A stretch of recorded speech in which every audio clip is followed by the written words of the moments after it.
Hi, I'm Gary Wunder, Blind Narrative Curator for the National Federation of the Blind. And I'm Chris Danielsen, Braille Monitor Editor for the National Federation of the Blind. And you're listening to White Canes Connect.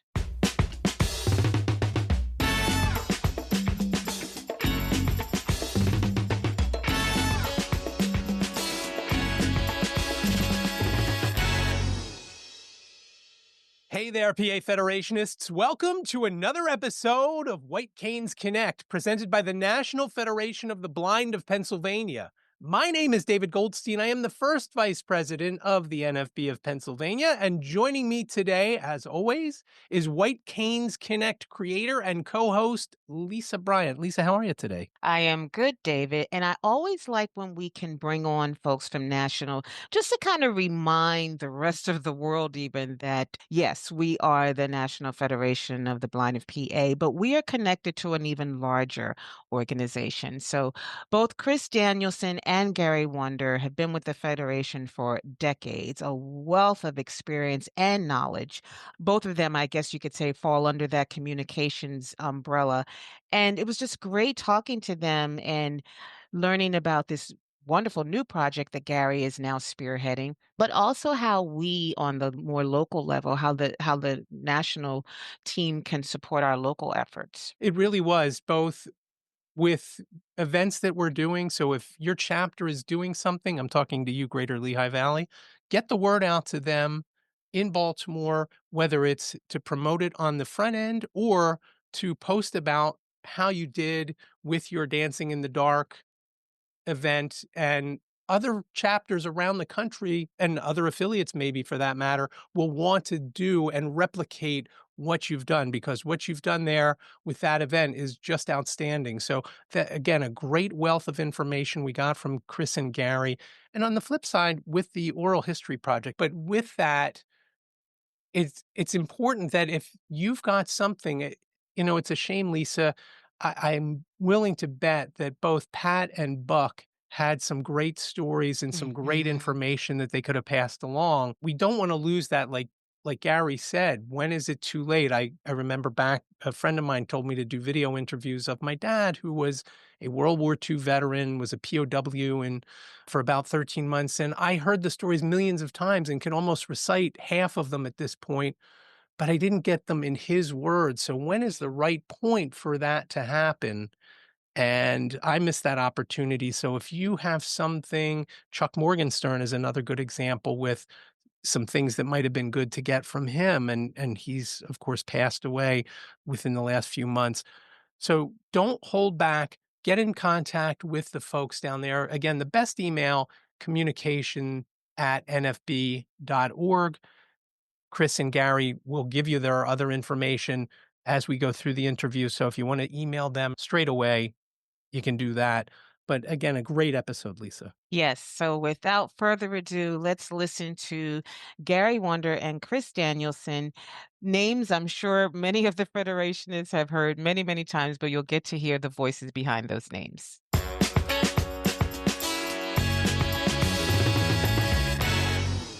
Gary and Chris, thanks so much for being with us today. Our pleasure. Delighted. Welcome to both of you. And I am sure a lot of our federationists out there know these names very well.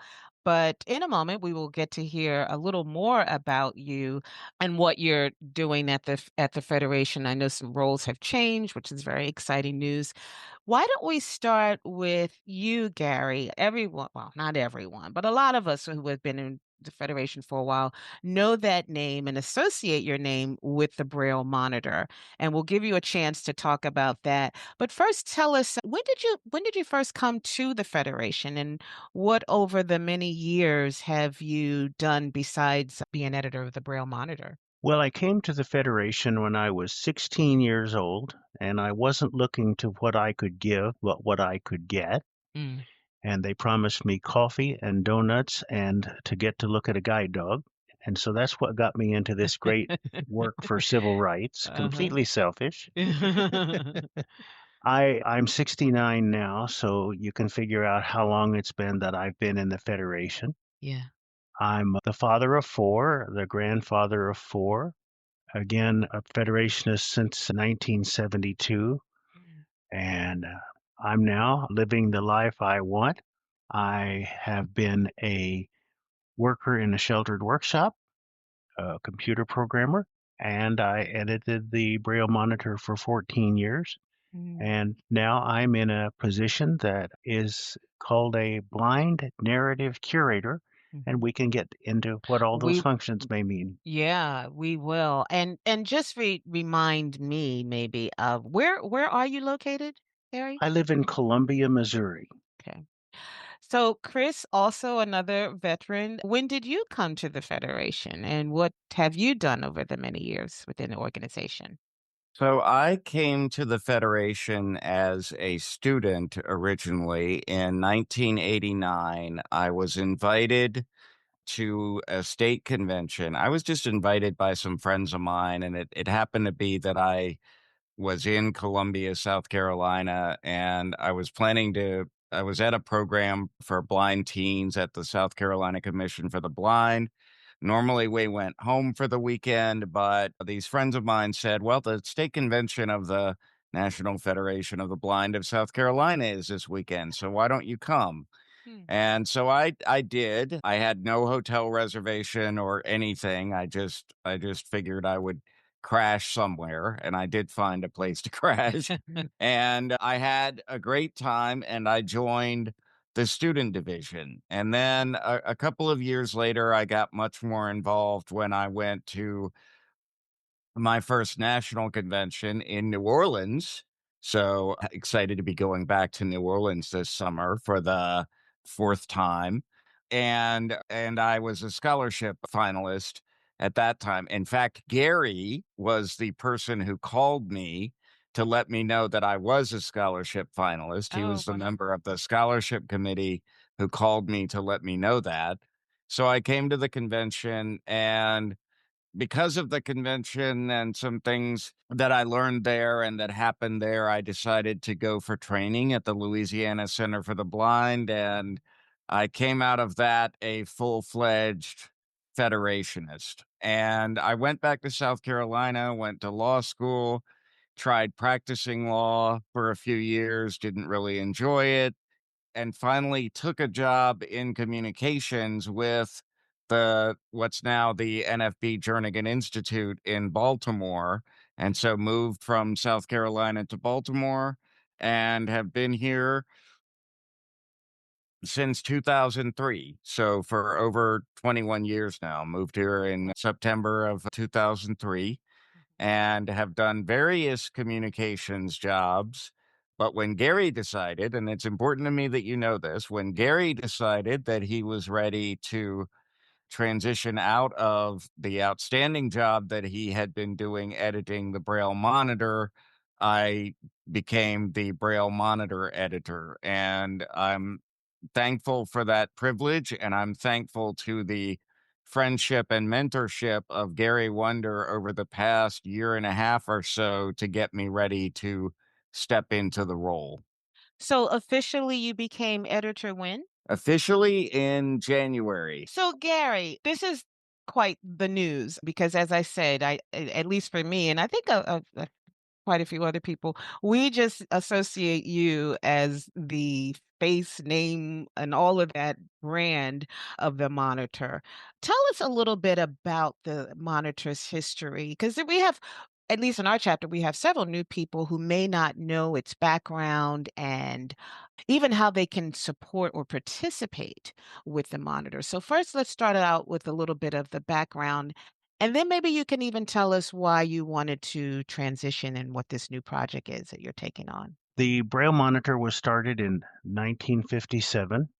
Before that, there was a publication called the All Story magazine, and it had a little bit about legislation, and it had a little bit about regulations, and it had a little bit about civil rights. And finally, folks at that time decided that there was enough about blind civil rights that we really needed a magazine that focused more on newsworthy stories about progress for the blind and less about storybook stories. Mm. Again, there's a place for that, but the Federation needed a magazine to speak to the activities of the Federation. So we began it in 1957, and although I think there have been one or two interruptions caused by funding and the like, we have continued ever since. We have the magazine online and it goes back quite a ways. So you can go back and look at those beginning issues and see what the issues were then. It's amazing to me that although the issues change, they essentially focus around the same thing, which is that we believe blind people are competent, capable human beings. And as such, if we can get the world to understand that and believe that, the world will become a better place for us and we'll invent solutions to problems. And then to keep everybody in the world from having to reinvent, we'll share them. And I think that's at least part of what the Braille Monitor is all about. Pushing out the monitor, obviously back in the beginning, it wasn't sent via email or you couldn't go on a website and take a look back. How many actually get mailed out now, or do you not even mail it out anymore as a physical product? Oh, we still mail it out. We do some hard copy Braille, we do hard copy print, and we do hard copy audio, by which I mean that we send out a flash drive that people can plug into their NLS players. So those are physical copies of the monitor. And then in addition to that, we do a podcast. We have it on the web. And having it on the web incorporates having it in HTML and having it in audio and having it available as a Word file so that you can read it pretty much any way you want to read it. We also have it on NFB Newsline. I was just going to ask that. Thank you. So subscription figures are getting harder and harder to come by because when it was all hard copy, you could easily tell somebody how many you had. And our best guess is that we are at about 30,000 per month in terms of circulation when you add our email, our web, our Braille, our print, etc. And Newsline, we're guessing. I want to add one more thing too, which is that the monitor, we're trying to increase to make this more streamlined so that it happens more concurrently with each issue of the monitor. But the Braille Monitor is also available in Spanish now. You can get it in Spanish online. So that is something that people may not know. So you are now, Chris, at the helm. So that is something fairly new for you. And now I'd love to hear how that is affecting the other things you do at the communications team. But before that, tell us about the structure of the team. How many people are on staff positions, and are the roles sort of divvied up in any way? Just kind of give us a sense of the inner workings of the communications team. So the role that I transitioned from was called Director of Public Relations. And what that meant was that I handled most of the media inquiries that we get. And when I say handled, I sometimes handled them myself. They were national media, so they were appropriate for President Riccobono to be interviewed, or there may be other reasons that it's appropriate for him to be interviewed. At other times, it would be a particular expert on staff, related to a particular issue, such as technology. So I was handling that. So we have, let me think. So on the team, we have myself, and that's even true in my new role as editor of the Braille Monitor, because Gary he's still on the team, but he was on the team as well as editor of the Braille Monitor. So the editor of the Braille Monitor is part of the communications team. We have what's called, I forget what Danielle Williams's title actually is, but she primarily handles our social media, and she also produces our Nation's Blind podcast, which is something that I used to do until just recently. And we have Will Schwatka, who is our audio engineer. Will is the gentleman whose voice you hear reading the Braille Monitor if you use the audio edition.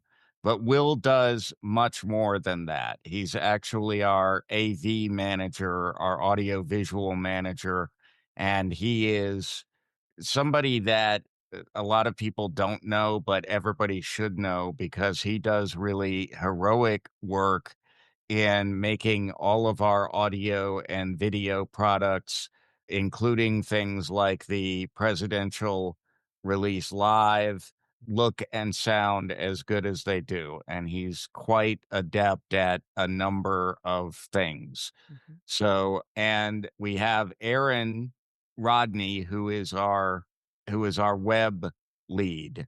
So her job is primarily the maintenance of our website and also scheduling the emails. We streamlined our emails so that instead of going out individually from individual federation, we now have a CRM, a Mm. customer relations module that we use to send out emails. And so that's why you see more and more emails now that just come from National Federation of the Blind. And Aaron has a big part in making sure that happens. And then we have overseeing all of it. Oh, well, before I get to her, we also have our art director, Suzanne Schildwachter. I have to remember not to call her Suzanne Schaefer anymore because she is recently married. And Suzanne is the person who does all of our visual design and art direction, including the layout of the versions of the Braille Monitor. And the print magazine is very much like any other magazine. It has photos, it has pull-out quotes, it has all of those things that make a magazine look visually appealing. And Suzanne designs all of that. She also puts it on the web. She makes sure that there is a Word file that is suitable for sending to our Braille producer so that the Braille magazine gets produced as well. She created our NFB logo that we have, and she does all of the work around designing logos and branding for the affiliates, as well as a lot of any other artwork that we need done at the national level. She also does the same services for our Future Reflections magazine and many, many other things. And then overseeing all of us is our team lead, Stephanie Casconi, who is our director of communications and marketing. And she manages the overall workflow and the overall strategy of our communication so that we're all singing from the same songbook, as it were, and that we have a strategy about what communications are going out and when, and are aligned when we all want to be communicating the same messages and themes at a given time. So, Chris, I'm curious about something. When you are looking to fill positions, and I know probably a lot of these people have already been there a while, what is I don't want to say requirement, but are you looking, I'm sure you're looking primarily to employ people who are blind or visually impaired. What has ended up being the team's makeup? What sort of mix of sighted, visually impaired? Well, yeah, so it's really important to say that we are the National Federation of the Blind, and so of course we employ blind people, but we do not discriminate on any basis. Right. And so everyone is welcome to apply for any position, probably on our whole staff. So right now, the communications group, Gary and I are both blind, and the rest of the team, I think right now is not. Mhm. Because I'm trying to make sure I don't leave anybody out, Gary. And that's just the way that it's worked out. It was not always like that. For example, the person who had Danielle Williams's position before she did was a blind person. the person that was doing some of the work that Gary is now doing was also a blind person. So the makeup changes. Yeah. And on the staff as a whole, we wind up with, I think, about a third to a quarter of us are blind, Mhm. and the rest are not. And of course, we have a mix of race, gender, all the other intersectional characteristics that you could want as well. Gary, when I was asking before about your relationship changing, I don't want to say severing with the monitor, that's because of this project. You identified yourself as the blind narrator, which I love that title. Tell us about this project, the Oral History Project. Well, the Oral History Project is a way to capture the experience of people who have been significant in our organization in a way that they are not likely to write, and in a way that we are not likely to write, or if we've written it, it's going to be a bunch of articles. We want to hear people speak in their own voices with the enthusiasm that they have. We want people to know what they sound like, and we've got pictures as well. So we're gonna have all of that. The main thing is to capture information from people which is less formal than writing, but more formal than just a chit chat. So we'll ask some questions that are important. And if the answers stray off into areas that we didn't anticipate, so be it. That's good. We're going to take all of that audio and to the extent that we have it video, and we're going to keep it and we're going to treasure it because we know that we won't have the people forever to keep and to treasure. And where are those? Are they going to go on YouTube? Where will people be able to go through those podcasts? YouTube, somewhere else? I think that some of them will be on YouTube and some of them will be on podcasts, and all of them will be at our Jacobus Tenbrook Library. And we'll then be able to figure out where best to place them. So I may do a 6-hour interview with somebody, but when we happen to talk about the issue of quiet cars, that may appear as part of a podcast about legislative accomplishments. So we have the challenge of not only getting the source material, but making sure that the source material is indexed in such a way that we can get at it for easy use. It's not good enough to say, I think sometime 10 or 15 years ago, Chris Danielsen once said, we got to figure out how to get at it. And that's part of the archival project. Now, when did you begin the work on this project? I worked on the Braille Monitor up until December of 2024. And at that point, Chris starts working on the January issue, and I help on that, but my role in the monitor starts decreasing about early to mid December. And I have done some oral interviews even as editor of the Braille Monitor from time to time, but I think it's now going to take more of my work. You had asked earlier why I transitioned away from the Braille Monitor. Yes. I love the magazine, but I think that there comes a time when you need to understand that you're not having new ideas. You know how to do what you do and you're proud of what you do, but that doesn't satisfy the need to change as people change, as the generations change, as society changes. That's one part of it. I want to see what somebody else's enthusiasm can bring. I brought new things to the monitor, but I'm out of new things. Mm. I don't think Chris is out of new things.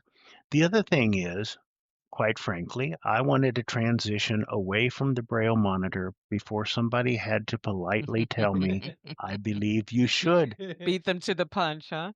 Yeah, exactly. There's And I don't mean that to be defensive, but I've watched older people and I see what happens. Yeah. And some of them are really spry at 92, and some of them have real cognitive difficulty at 75. Mm. And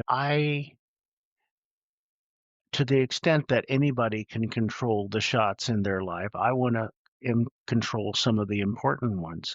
And I didn't want somebody to tell me, Gary, I really think it's time for you to Yeah. move on. And I wanted to be here for Chris so that if he has something that he needs done, whether Mhm. it's an article written, a transcript done, he recently gave me a 12-page audio transcript to create. And I apologize for that particular transcript because it was a particularly difficult one. So That's right. It was, and you had a time frame for it. And that's good too. That is good too. But I wanted to transition while it was my decision and not forced on somebody else to try to tell me. And Chris, I would imagine that it's really nice to have Gary still there. You know, sometimes we have to step into a role and it's a lot of on the job training. You know, there's not that person kind of handing over the reins to you, you know, still there and still available. I would imagine that makes for a more sort of seamless transition, would you say? it definitely does. Look, Gary did a great job of doing what he just said he wanted to do, which was leaving the stage while everybody was still applauding. Yeah. And Gary was a spectacular editor of the Braille Monitor, brought a lot of new things to it that I hope to build upon. I don't want to just make changes. Mhm. I do want to do that. I want to continue the evolution, but I want to build upon some of the things that Gary has done. And at the same time, you know, there are things that have to be done. There are processes to be understood in order for there to be continuity. A magazine is not something that you casually slapped together. It is something that requires planning and a process to go through to make sure that when the product finally does go out the door, both the physical door and the virtual door, it is a product that we can be proud of. And it's a magazine that stands up to any standard of publication, you know, of any other magazine that we would want to that we would want to look at. So Gary spent a lot of time, even before I officially was listed as associate editor, even I spent a lot of time working with him and working for him and helping him through that process so that I understood every piece of it. Mhm. And I'm still learning, but it's great to have Gary on speed dial, even though Mhm. speed dial really isn't a thing anymore. But it's great to have Gary on speed dial, and it's great Yeah. that he's still willing to do some work because he is a fantastic writer. He has a lot of experience doing the things that need to be done to make the monitor work. And because I'm transitioning as well, we don't actually have a full-time person filling my old role at this Mhm. time. Mhm. We may eventually, but we don't actually have a full-time person. We're kind of triaging it at this point. And so sometimes I have some other things that I need to do. And so Gary is really helpful to me now in not letting myself get overwhelmed by all of it because it's easy to get overwhelmed. And I will say that with all communications, but particularly with the monitor, and this touches on a question that you were starting to ask earlier, Lisa, we're a people's movement. We are a membership organization. Mhm. And myself and Gary and Suzanne and a couple of our proofreaders. And if we count Stephanie, there's only, 5 or 6 of us that are paid staff of the Braille Monitor in any respect. And uh, all of our other contributions come from other staff who don't work for the full time for the magazine at times, but they mostly come from members, and they have to mostly come from members because that's the kind of organization that we are. And so it is super important that everybody be thinking about what content they can contribute. And part of my role, as it was part of Gary's role, is to encourage people to make sure that they are able to contribute to our magazine. And they can do that by emailing me their submissions at cdanielsen, that's CDANIELSEN, at nfb.org. One of the innovations I may introduce is a simpler email address in the near future, but for right now, that's the email address. And we need your content. We need your stories about your journey as a blind person. We need your tips for other blind people as to how to do things, techniques and tools that you found useful. We need your observations about our movement.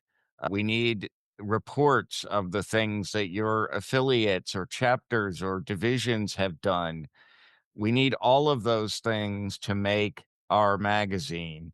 And, Gary is well familiar with the feeling that I am now well familiar with as you get to have no sooner finished one issue than you've got to be thinking. In fact, you're thinking it's like chess. You usually have to be thinking at least one or two issues ahead so that you make sure that you have the content that you need. And one of the other innovations that I hope to bring is to try to be even more strategic about that so that we know what content we're seeking and what kind of issue that we want to put forward each time, rather than not to say that this is always what has happened in the past, but rather than just saying, okay, let's see what content we've got and what we can make work. So it's, and those are all things that Gary taught me and is still teaching me. And I'm very blessed to have the privilege, and I'm very humble because this is the organization's magazine. It's not my magazine. It's not Chris Danielsen's little platform that he gets to control. And so I also need your feedback. And if we're going off in the wrong direction, then I need to know that. And when we're going in the right direction, I need to know that too. I need to know more of this and less of that, please.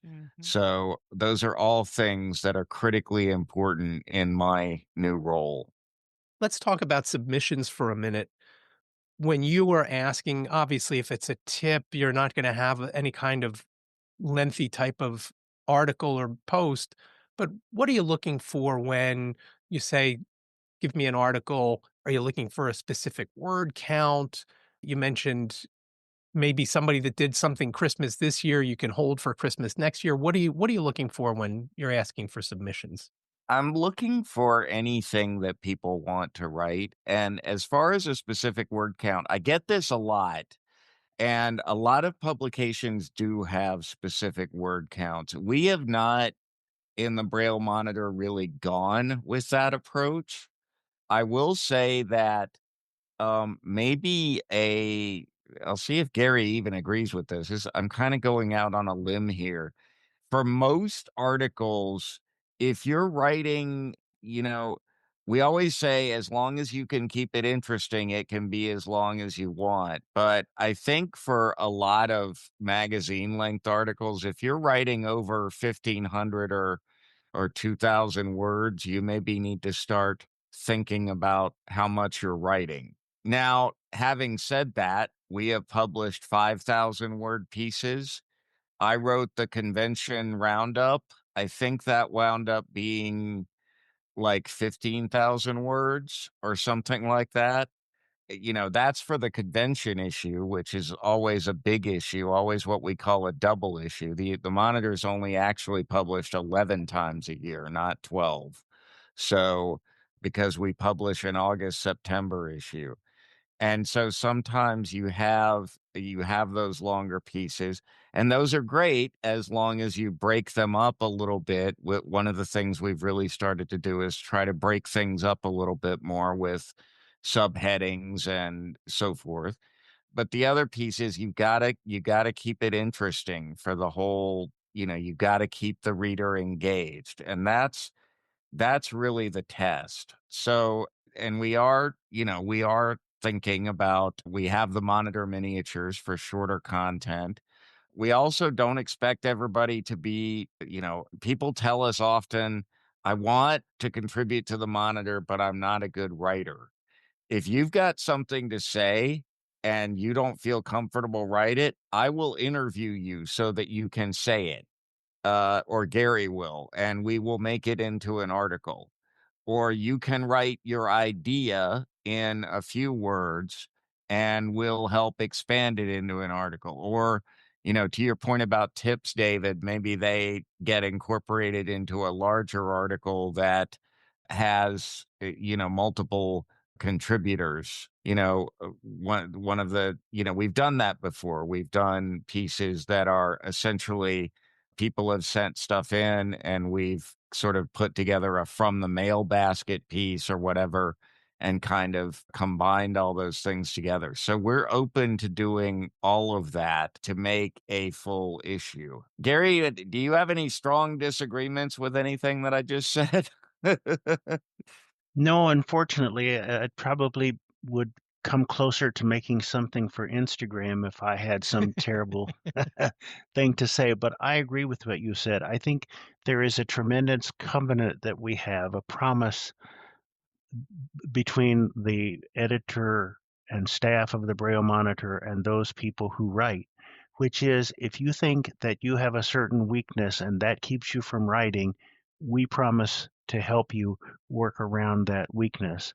And to the extent that we need to be involved in the article, we pledge that it's going to have your byline and we're going to remain anonymous. And I think that's really Absolutely. important. And we will do everything that we can to make sure the article is in your Your voice voice, yeah. and expresses what you had to say. Yeah. I can definitely attest to that, Gary. I don't know if you recall, but I've submitted a couple of articles and every writer, anyone who writes regularly rather and deals with an editor, sometimes depending on the editor, it can be a lot of back and forth and the writer may feel like, well, this is more your article than it is mine. But I have to say, I did not experience that with you, Gary, that there was sort of a stripping away of my voice. I felt like you honored as much of my content as possible. So I agree Well, with you, Chris. I want to circle back to the oral history project. And Gary, you mentioned that you already have some material from interviews that you've done for the Monitor. How long will this project, and David, I hope you're not cringing, but David and I have also worked on another oral Oh, I'm history I'm project. definitely cringing. And they can be rather, because there's a looseness, for lack of a better word, with an oral history project as opposed to, say, an interview for a news production or even a print publication. It's just the parameters are looser. So how long do you expect this process to take? Like, is there a goal for a finished date? no, we're going to continue to have new people who get to be middle aged, who get to be old, and they all have accomplishments. And so I think the Oral History Project has no termination date. Mhm.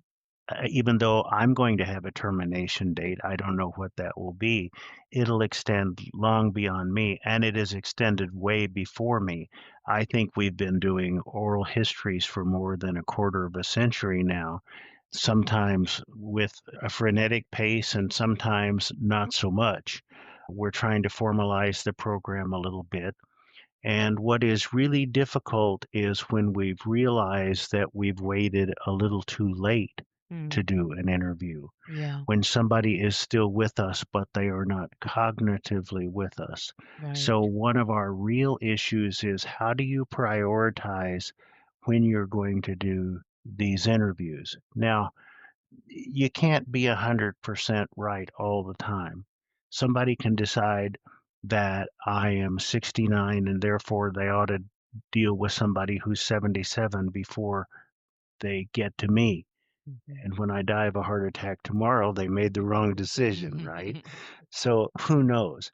But we're going to do as many interviews as we can, and those that we can't, it's a shame. But as a guy on Meet the Press once said, when you've done all that you can do, that's all you can do. And I thought, that's ridiculous. And yet I realize that it is very much like so many things. It's realizing what our limitations are. And so we're probably not going to get to interview everybody who needs it. And we're going to miss things in the interviews. But I think it's going to be a wonderful thing.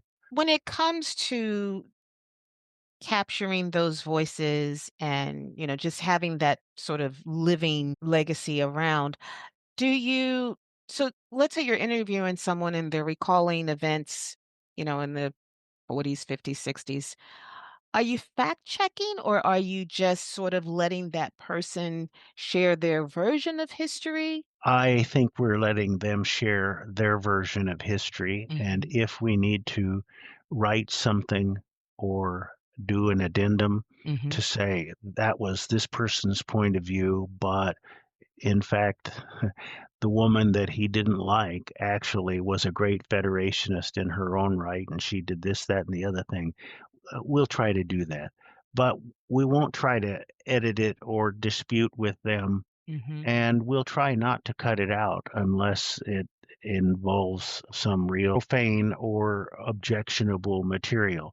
Yeah. We're trying to get your voice and your perception, and it may have to it does have to coexist with other people's perceptions as well. And that's true if you write. The fact that I write a thing doesn't mean that it's so. It only means that I think it's so. And then when and how will you notify the rest of the world these exist? I'm assuming that as they are sort of finished in terms of like after an interview is done, when will you let people know like they can listen to said interview? I'm new enough to the program that I've just been on the let's get the interviews done side of it. This is only one of several projects that I intend to work on, and I have not given that any thought. We have an archivist, and how she will wish to publicize will be something that she negotiates with the president and other members of the board of directors, and whether we put it on our website or those are decisions that are beyond my immediate wheelhouse. Gotcha. And if I could add to that, and I have little expertise in this, but as I understand it, a lot of oral history projects are like this. They're kind of ongoing. And I Yeah. think it's important to remind people that, of course, we are working on a museum of the blind people's movement, and we're working on various things. And an oral history project is not usually something where you say, all right, here is when it started. It is now completed. Here is the oral history project, like a book Right. that it is a project that we undertake so that the stories and the voices of our people are added to our archives. And archives always have multiple uses. They will have uses for our museum. They will have uses for the Braille Monitor. They will potentially have any number of other uses, videos or other presentations that we put together on a particular topic that various people have spoken about, be it a piece of legislation or participation in the Randolph Shepherd program or, sub-minimum wages. I'm just thinking of policy issues, but there are obviously a lot of other things. All of those things are what the oral history is for. It's, as I understand it, it is not really for it to be a freestanding thing that has a beginning and end point. So, to that end, let's talk about opportunities to participate. If someone does think hey, I have a great idea for the project, you should interview my past affiliate president who's a wealth of information and no one's talking to him. How should people contact you, Gary? Or are there is there a way for people to sort of submit any ideas to you? Sure. So you can certainly contact me. I'm not the decision maker, probably, although if I know that somebody needs to be interviewed, I have my ability to push for those. But the person who's probably going to decide is my boss, Stephanie Cascone. You can write to her. Her boss is Mark Riccobono, the Office of the President. You can write to me, Wunder, GWUNDER, at NFB.org, and I will pass those along too so that they get fed up the chain where the real decisions are made about the order that I'm going to go and in doing these things. And if I could add to that as well, because we're throwing a lot of names and emails at people, I do want to say that if anybody who has something for the Oral History Project or the Monitor or anything communications related, if you email communications@nfb.org and just indicate what it is you're sending in the subject line, that will be helpful as well.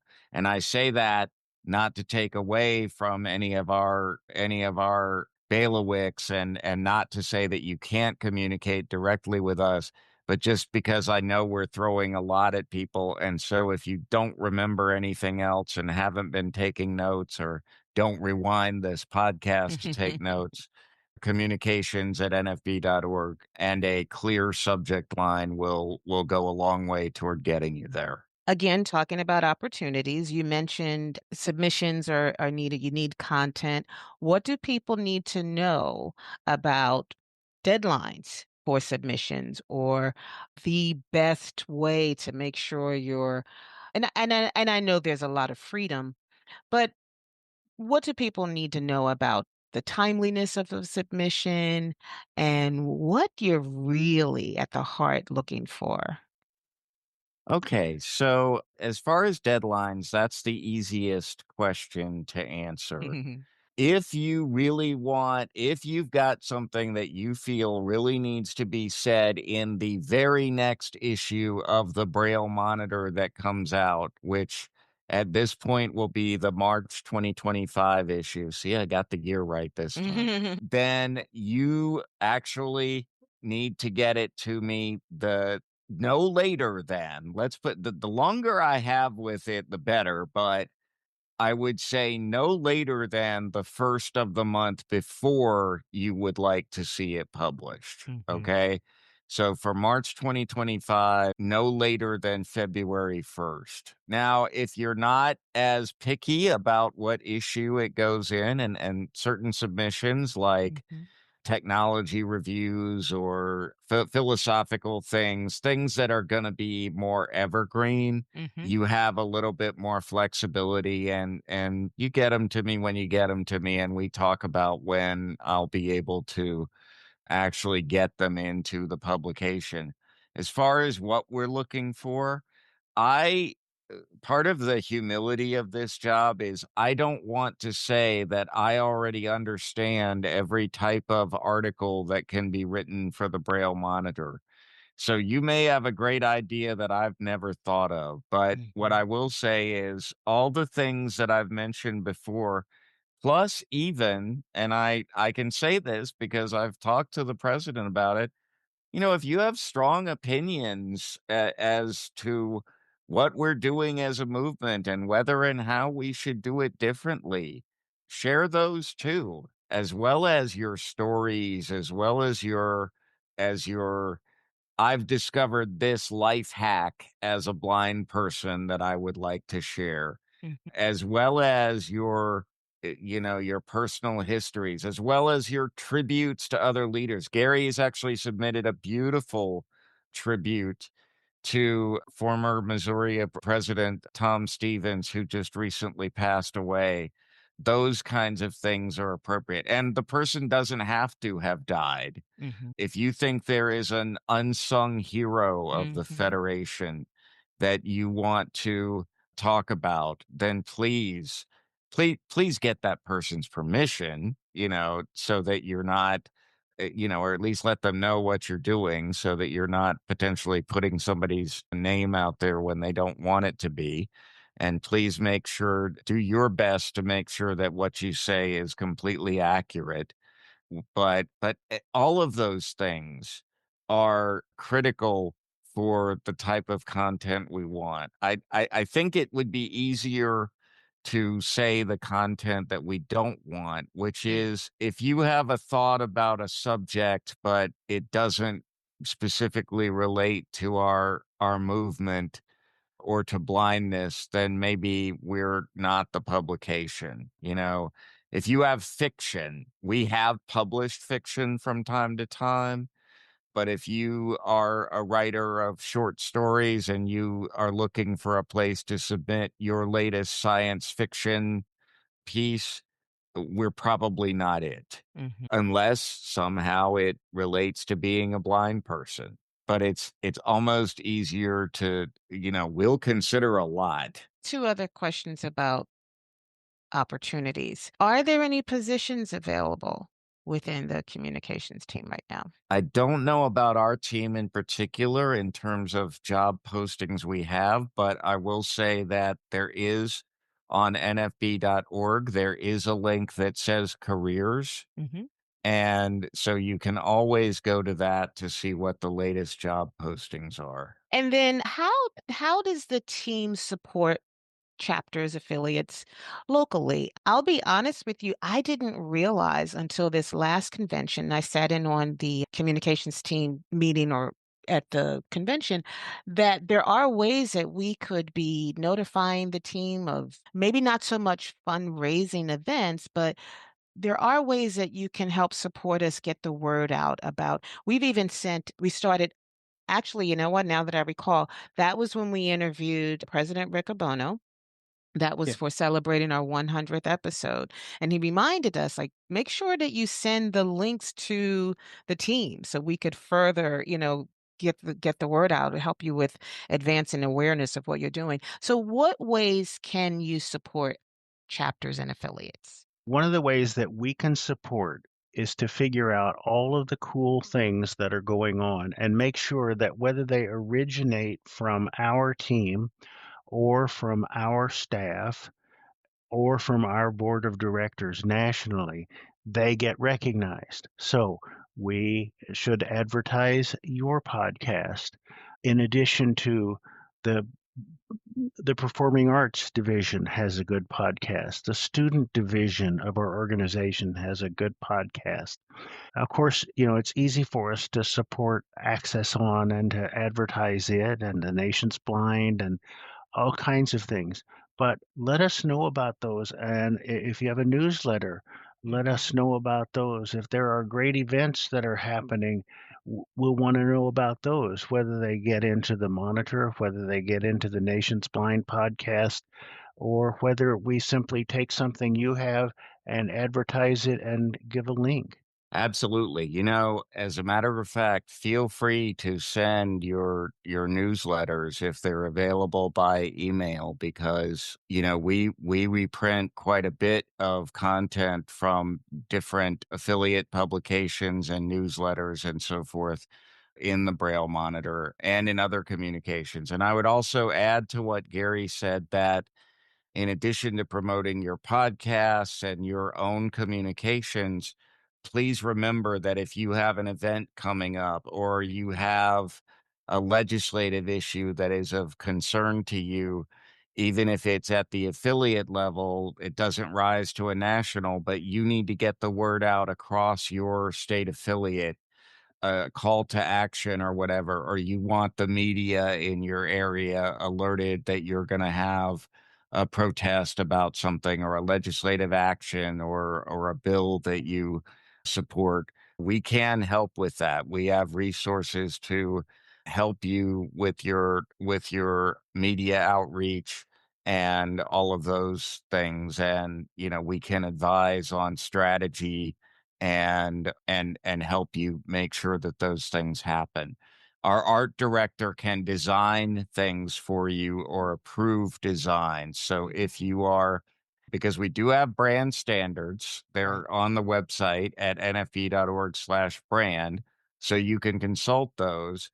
But if you're thinking we'd like to sell t-shirts or coasters and we want to have this design on it, I remember the Minnesota affiliate was doing coasters and they wanted to know if it was appropriate to have drink the drink you want on the coasters, because that was a variation on our tagline. And so they Mhm. talked to us about that and they did wind up making those coasters. But any questions like that of design or whether you're complying with our or how to comply with our brand standards, and we really prefer communications about that because we don't want the name or likeness or whatever of the federation to be used in ways that aren't appropriate. And we don't get many inappropriate suggestions, if Mhm. any at all, but we always do want to make sure that we are in the process if possible so that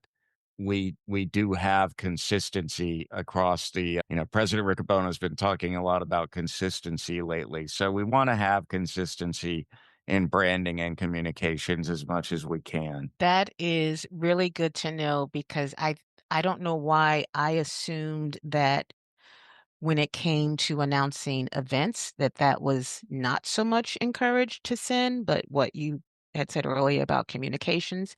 So that's good to know. Thank you for clarifying that. Certainly. And we had used them, Lisa, if you remember, when we did the Believe You Can Yes. programs a few years ago, and they were put links on the site there to direct folks our way, which was awesome. And I never realized, Chris, that you could do that as far as the media outreach goes, because our state convention last year in Erie, we had such coverage that I don't think we've ever had coverage. I think we had every news outlet in the city there at one time or another, and it was just incredible. And to keep that moving, I don't know how we're going to do it this year when we go to Harrisburg. So that might be something that I reach out to find out about the outreach for the media in Harrisburg. It's a smaller market, so I'm sure they're looking for things, but that'll be helpful. Well, right.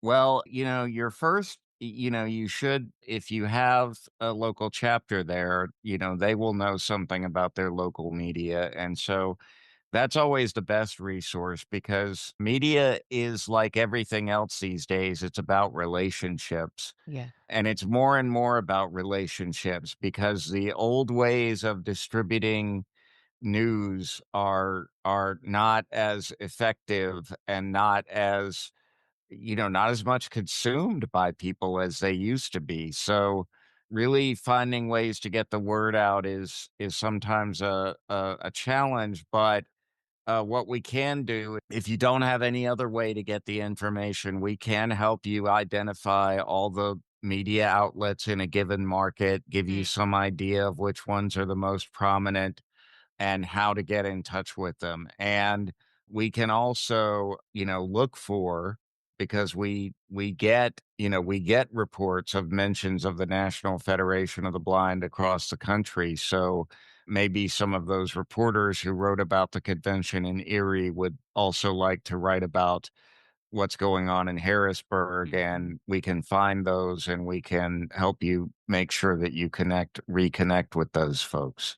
That is fantastic support. Before we let you both go, Gary and Chris, I want to give you both an opportunity to just maybe state once again contact info, how people can support your efforts, any sort of call to action, as Chris said earlier. Gary, why don't you go first? My contact information is Gary Wunder, Wunder.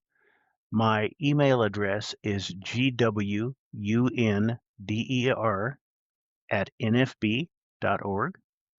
My cell phone number, and please be kind about the hours that you call. I live in Central Time, 573-268-4245. 45. One of the things that I think I've sold the president on is the idea of helping to digitize or further digitize the Jacobus Tenbrook Library. Much of the library consists of books and letters that were written in print. Print was the one way that you could write a document and easily make a copy of it. And if you were sending it even to another blind person, your assumption was that they had some way to deal with print, and you would have to know whether or not they were a Braille reader as to whether or not to send it in Braille. And again, there were no easy way to make copies. So right now, the majority of what we have in the Jacobus Tenbrook Library is in print. And with every day that goes by, that print gets older and the paper yellows and the ink does what ink does. Yeah. And so the question is, can we, through optical character recognition, get at a lot of that material? And then can we correct the mistakes that we know optical character recognition makes? Mhm. Now, the thing that makes this job intriguing for me is that I can easily see somebody doing it who has vision. They can look at the paper and they can look at the OCR and they can make the edits on the fly.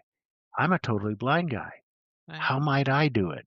Right. And so the question is, can we incorporate artificial intelligence with the best OCR technology that we can find?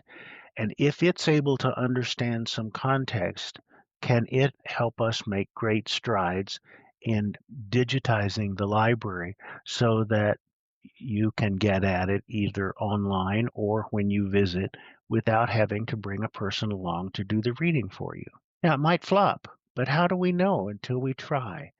And folks are willing to see if we can incorporate these new technologies. And for me, that's a real buzz. I like that.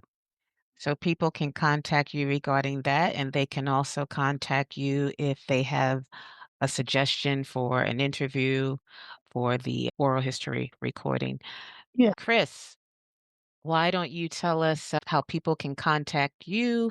And once again, whatever they need to know about submissions for the monitor, whatever sort of plugging you want to do. Sure. Here's your stage. So my name is Chris Danielsen. My ancestors were Danish, so I am not a Danielson. I am a Danielsen, which means that my last name ends with an S-E-N. Uh-huh. So my email address is therefore C Danielsen, CDanielsen at nfb.org. My direct phone number, which is my cell phone number, I am on Eastern Time, and I echo Gary's request to please be kind, is 410-262-1281. And I am looking for, obviously, I think I've said enough about monitor submissions, Mhm. but I'm also looking for ideas and feedback about what you're reading and what you like and what you don't like, and questions that you have.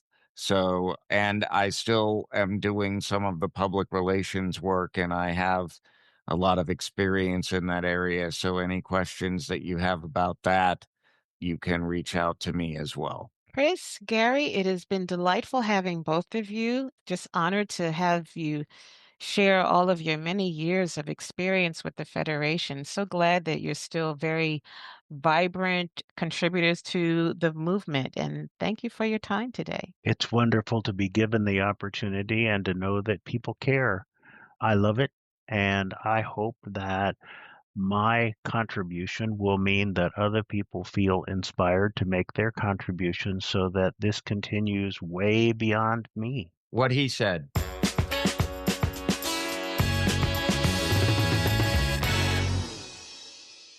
Thanks again to Gary and Chris for stopping by and filling us in on the transitioning of the communications department down there at National in Baltimore Gary doing the oral history and Chris assuming the role of the editor for the Braille Monitor. When you were talking earlier about capturing people now while they're available, I hope people take that to heart, because I know we have people in our affiliate already who are they've got some stories and we need to grab at them while we can. I'm a big fan of giving people their flowers while they can smell them. That is something also kind of touching on what Gary said. He wanted to step aside before they asked him to step aside.